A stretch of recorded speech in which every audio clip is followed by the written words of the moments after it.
Hi everyone, எல்லோரும் எப்படி இருக்கீங்க? எல்லாருக்கும் வணக்கம். இன்றைக்கி நம்ம வந்து ஒரு சூப்பரான ஒரு வில்லேஜ் குக்கிங் வீடியோ பார்க்க போகிறோம். அதாவது கிராமத்து சமையல் எப்படி செய்யலான்னு தான் வந்து நான் உங்களுக்கு காமிச்சிட்ருக்கேன். இப்போ நம்ம லொக்கேஷனை தேடி தான் போயிட்டுருக்கோம். எங்கே வந்து சமைக்கலாம் அப்படின்னு சொல்லிட்டு போயிட்டுருக்கோம். ரொம்ப ரொம்ப சூப்பராக இருக்க போது இன்றைக்கான வீடியோ. நான் என்னால் முடிஞ்ச அளவுக்கு எஃபர்ட் போட்டு ரொம்ப ஒரு அத்தன்டிக் வில்லேஜ் குக்கிங் கொண்டு வரணும் அப்படின்னு சொல்லிட்டு இந்த வீடியோவில் கொண்டு வந்திருக்கேன். கண்டிப்பாக எல்லோரும் பாருங்கள். இப்போ வந்து நான் வந்து என்ன பண்ணுறேன் அப்படின்னா, தேவையான இன்க்ரீடியன்ஸ் எல்லாத்தையும் உங்ககிட்ட காமிக்க போகிறேன். சின்ன வெங்காயம் எடுத்திருக்கேன், ஒரு கைப்பிடி. பச்சை மிளகா ஒரு 7லேருந்து 8 எடுத்துக்கோங்க. அதுக்கப்புறமா வந்து தக்காளி வந்து ஒரு 4 தக்காளியை எடுத்து வச்சுக்கோங்க. சின்ன சைஸாக இருந்தால் 4, பெருசாக இருந்தால் 3 போதும். அதுக்கப்புறமா நான் என்ன எடுத்துக்கிறேன் அப்படின்னா, தேங்காய் திருவினது இந்த மாதிரி ஒரு 3 பங்கு எடுத்து வச்சுக்கோங்க, நான் காமிச்ச மாதிரி அளவு. அதுக்கப்புறம் எண்ணெய், இது வந்து நல்லெண்ணெய் தான் வந்து சேர்க்கணும், அதனால் நல்லெண்ணெய் எடுத்துக்கோங்க. அடுத்து வந்து உப்பு எடுத்துக்கோங்க, உப்பு தேவையான அளவு. அடுத்து நான் என்ன பண்ணியிருக்கேன் அப்படின்னா, புளி ஊற வச்சுருக்கேன். புளி வந்து ஒரு எலுமிச்சம்பழ சைஸ் அளவுக்கு எடுத்து ஊற வச்சுக்கோங்க தண்ணியில். இது வந்து மீன், நீங்கள் எந்த மீன் வேணாலும் சேர்த்துக்கலாம் உங்களுடைய தேவைக்கு ஏற்ற மாதிரி. இப்போ வந்து நம்மளுடைய மசாலா எல்லாத்தையும் அம்மியில் அரைச்சிடலாம். இப்போ நான் என்ன பண்ண போகிறேன் அப்படின்னா வந்து வெங்காயத்தை நல்லா நச்சுக்கிறேன். சின்ன வெங்காயம் வந்து உருண்டு ஓடும், ஸோ அதனால் கரெக்டாக பார்த்து அம்மியில் வந்து நச்சுக்கோங்க. நச்சுட்டு நல்ல ஒரு மையாக வந்து நம்ம அரைச்சி தனியாக எடுத்து வச்சுக்க போகிறோம். நல்லா இந்த மாதிரி அரைச்சிக்கோங்க.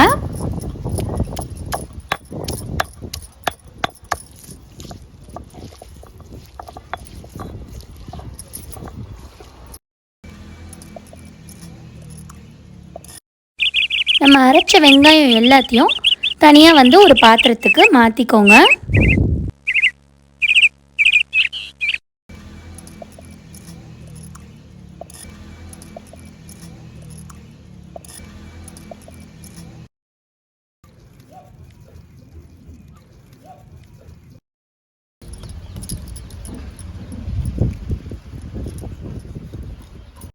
வெங்காயம் மாதிரியே இப்போ நம்ம தக்காளியும் அரைச்சி எடுத்து வச்சுக்கலாம்.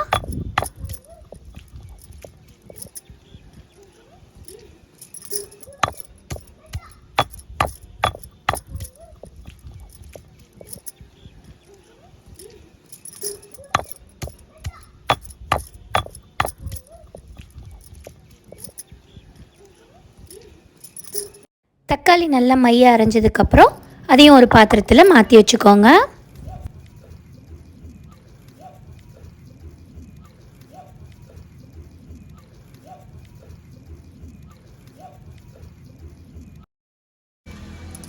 மண் சட்டியில் ஒரே ஒரு முறை மீனான காய்ச்சி சாப்பிட்டீங்க அப்படின்னா அந்த சுவை வந்து உங்களை விடவே விடாது.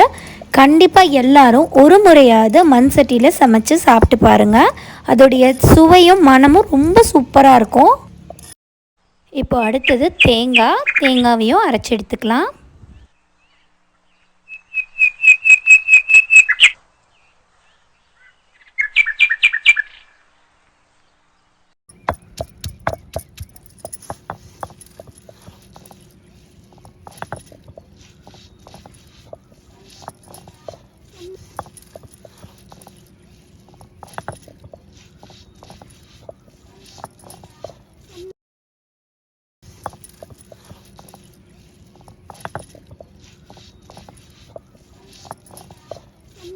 தேங்காய் பால் வந்து நம்ம கெட்டியாக எடுக்க போகிறோம்.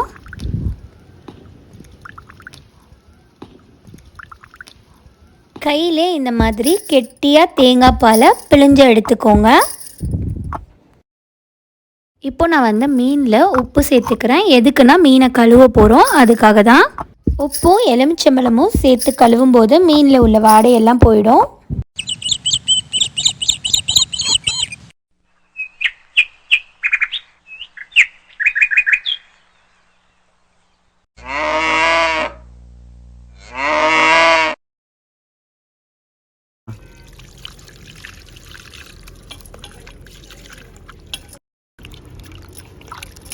மீனை 2-3 தண்ணி ஊற்றி நல்லா அலசி எடுத்துக்கோங்க, வாடை இல்லாமல். மீனை இப்போ வந்து நல்லா கழுவி எடுத்தாச்சு.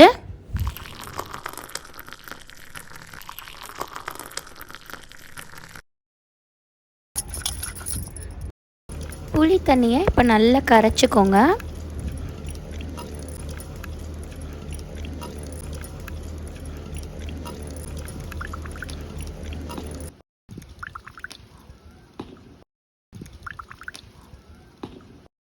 இப்போ வெங்காயம், அரைச்ச வெங்காயத்தை அதில் சேர்த்துக்கோங்க. வெங்காயத்தை புளி தண்ணியோடு நல்லா கலந்து விட்டுக்கோங்க. அடுத்தது அரைச்ச தக்காளி,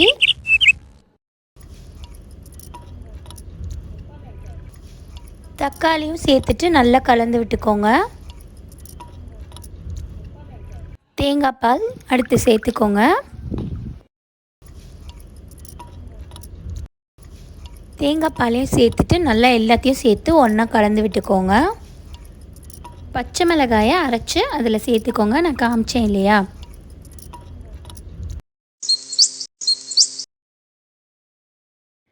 இப்போ மீன் குழம்பு பொடி வந்து நான் அதில் சேர்த்துக்கிறேன். மஞ்சள் தூள்,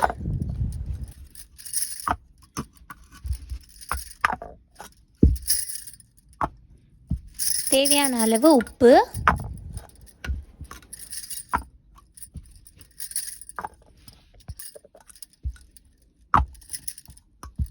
உப்பு சேர்த்ததுக்கப்புறம் இன்னும் நல்லா எல்லாத்தையும் சேர்த்து ஒன்றா கலந்துக்கோங்க.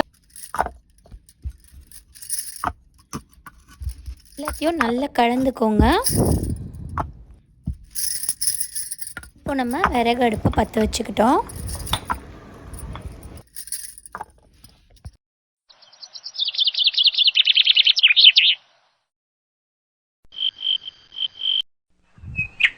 இப்போ சட்டி வந்து நல்லா காஞ்சதுக்கப்புறம் நல்லெண்ணெய் ஊற்றுங்க. அதில் நான் முன்னாடியே எடுத்து வச்சுருந்தேன் இல்லையா, அந்த நல்லெண்ணெயை வந்து நான் அந்த சட்டியில் ஊற்றிக்கிறேன்.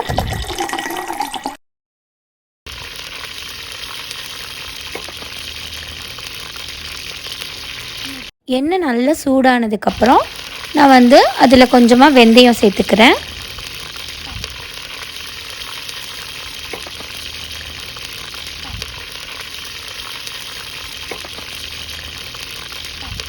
வெந்தயம் கொஞ்சம் நல்ல நிறம் மாறினதுக்கப்புறம் நம்ம வந்து அதில் கொஞ்சமாக சோம்பு சேர்த்துக்கிறோம். சோம்பையும் சேர்த்து நல்லா வந்து பொரிய விடுங்க. சோம்பு நல்ல நிறம் மாறினதுக்கப்புறம் அதில் வந்து சின்ன வெங்காயத்தை சேர்த்துக்கிறேன். சின்ன வெங்காயம் சேர்த்து நல்லா வதக்கிக்கோங்க. சின்ன வெங்காயம் தான் இந்த மீன் குழம்புக்கு வந்து ஒரு தனி ருசி கொடுக்கும். அதனால் சின்ன வெங்காயம் சேர்த்துக்கோங்க. அடுத்து வந்து ஒரு கைப்பிடி அளவு கருவேப்பிலை அதில் சேர்த்துக்கிறேன். அதோட 2 பச்சை மிளகாயும் சேர்த்துக்கோங்க. எல்லாத்தையும் சேர்த்து நல்லா வதக்கிக்கோங்க. அந்த நிறம் வந்து நல்லா மாறி வரணும். இந்த மண் சட்டியில் காய்ச்சிற மீன் குழம்புக்கான மனமே தனி. அதை வந்து சாதத்தோடு சாப்பிடும்போது ரொம்ப ரொம்ப சூப்பராக இருக்கும். இப்போ வந்து நம்ம என்ன செய்ய போகிறோம் அப்படின்னா, நம்ம கரைச்சி வச்சுருக்க அந்த குழம்பை வந்து நம்ம அதில் சேர்த்துடுறோம். இப்போ வந்து வெங்காயம் நல்லா வதங்கிடுச்சு. இப்போ இந்த குழம்பை சேர்த்துட்டு இது நல்லா பச்சை வாசனை போகணும். அதுக்கு முன்னாடி கொஞ்சமாக வந்து தண்ணி சேர்த்துக்கோங்க.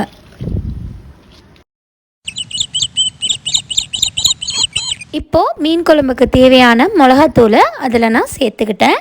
சேர்த்துட்டு நல்லா கலந்து விட்டுக்கோங்க.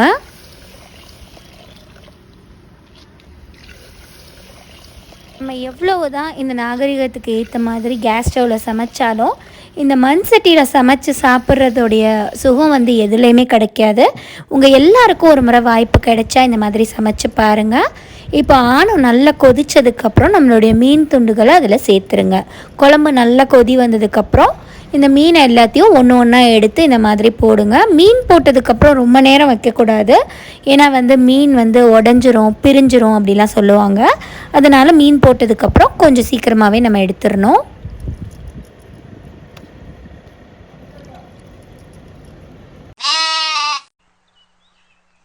நம்மளுடைய அருமையான மீன் குழம்பு வந்து அனலில் கொதிச்சிட்ருக்கு. நல்லா கொதித்து அதோடைய பச்சை வாசனை போகணும். அதே நேரத்தில் மீனும் வெந்து இந்த மாதிரி நம்மளுக்கு வந்த உடனே நம்ம அமர்த்திடணும். இன்றைக்கான சுவையான மீன் குழம்பு உங்கள் எல்லாருக்கும் பிடிச்சிருக்கும்னு நினைக்கிறேன். மறக்காம லைக் பண்ணுங்கள், ஷேர் பண்ணுங்கள், சப்ஸ்கிரைப் பண்ணுங்கள். தேங்க்யூ ஃபார் வாட்சிங்.